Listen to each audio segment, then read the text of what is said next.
Bonjour à toutes et à tous et bienvenue dans ce nouveau tutoriel Nelios. Aujourd'hui, nous allons parler d'une application qui est assez peu connue alors qu'elle est très utile. Nous allons parler de l'IoT. Donc l'application IoT, déjà IoT ça veut dire quoi? Ça veut dire Internet of Things. Donc en fait ça vous permet au niveau de Odoo, comme ce petit schéma l'indique, de connecter en fait certains types d'appareils à une petite box qu'on appelle une IoT box. Et donc tous les appareils en fait vont pouvoir envoyer des données sur l'IoT box et l'IoT box va les envoyer sur Odoo et inversement parlant, au niveau de Odoo, vous allez pouvoir envoyer en fait des commandes au niveau des appareils via la retranscription de l'IoT Box. Donc concrètement, enfin quoi cette application IoT Box va vous servir? Par exemple, elle peut vous servir si vous désirez utiliser, vous avez sur votre point de vente une imprimante à ticket de caisse, mais qui n'est pas directement compatible en USB avec Odoo, vous allez pouvoir en fait connecter cette imprimante à ticket de caisse grâce en l'occurrence à l'IoT Box. Vous allez également pouvoir, comme vous pouvez le voir ici, connecter des caméras, des imprimantes pour étiquettes, mais également tout ce qui est des caisses enregistreuses, des balances pour votre magasin, etc., etc. Donc il y a vraiment énormément de choses qui sont compatibles. Je vous invite à aller lire la documentation sur le site de odoo.com afin de voir tous les appareils qui sont recensés. Donc voilà, sur ce site, vous pourrez voir tous les appareils qui sont compatibles.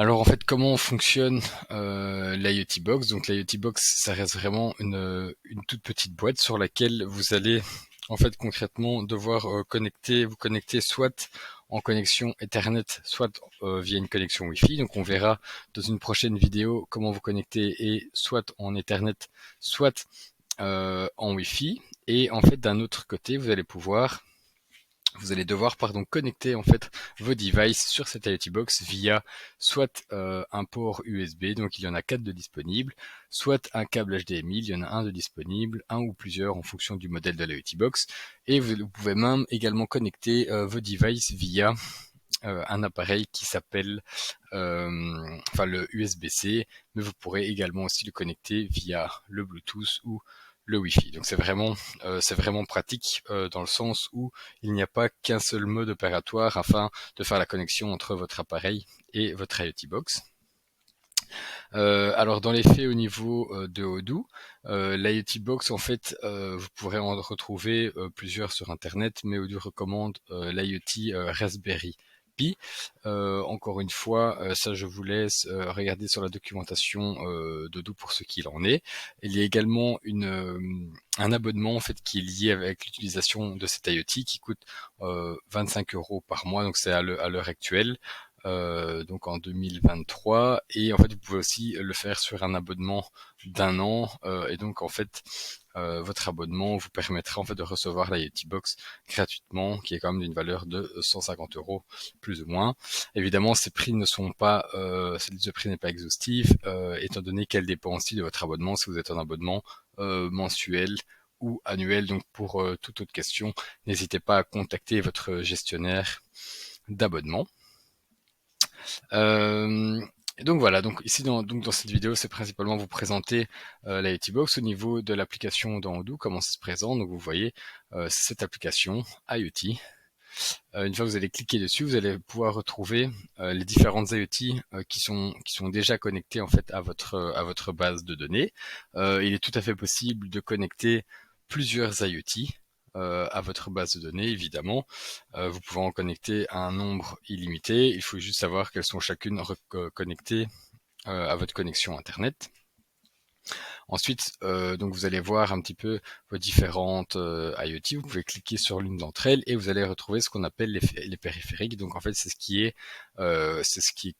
connecte en fait vos devices. Donc on peut voir ici que j'ai des displays, donc des écrans, une imprimante à tickets, imprimante à étiquette et une imprimante normale, et elles sont connectées. On peut voir en fait qu'elles sont connectées soit à HDMI, réseau USB. Donc on voit vraiment qu'il y a différentes possibilités de connexion. Et dernier petit point pour cette vidéo, concrètement, comment fonctionne l'utilisation en fait des devices au niveau de l'IoT. En gros, comment Odoo fonctionne, c'est qu'on doit pouvoir autoriser les devices en fonction des différentes utilisations, les différents rapports que l'on veut utiliser. Donc, je vais prendre un exemple. Donc, en fait, il faut vous rendre dans périphérique. Si je prends cet exemple par exemple, la TSC, ou je peux même prendre l'exemple de l'Epson, donc c'est une imprimante à ticket de caisse. Donc il nous dit bien que ça vient de tel IoT, tel identifiant, tel type, telle connexion.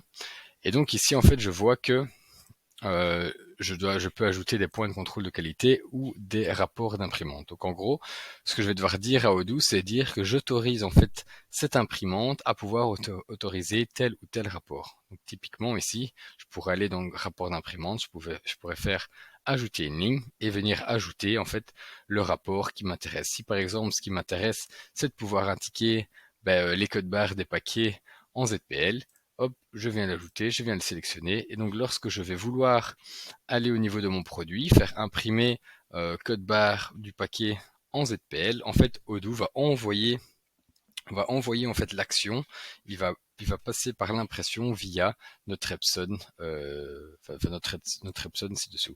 Donc en fait il y a vraiment c'est vraiment important de devoir réussir à mettre au niveau des périphériques les commandes et les rapports d'impression si c'est une imprimante pour que Odoo puisse faire le chemin.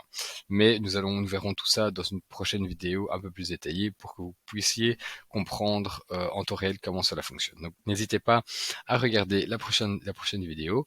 Au revoir à tous.